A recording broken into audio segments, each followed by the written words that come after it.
สาวคูณสาว11 ล้านกีบเดี๋ยวทางเด้อสาวคูณสาว11 ล้านกีบติดทางเล็ก13ไตแบบนี้เลยอันนี้จะเป็นเส้นทางเล็ก13ไต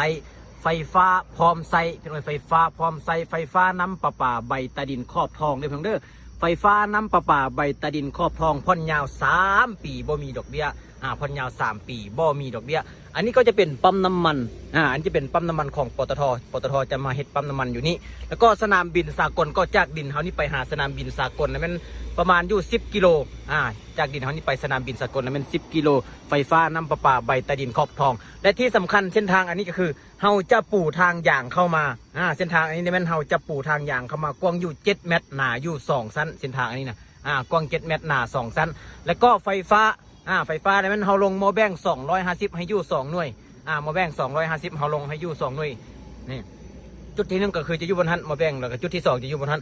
ดินของเฮามีอยู่800 ตอนดินของเฮามีอยู่800 ตอนเปิด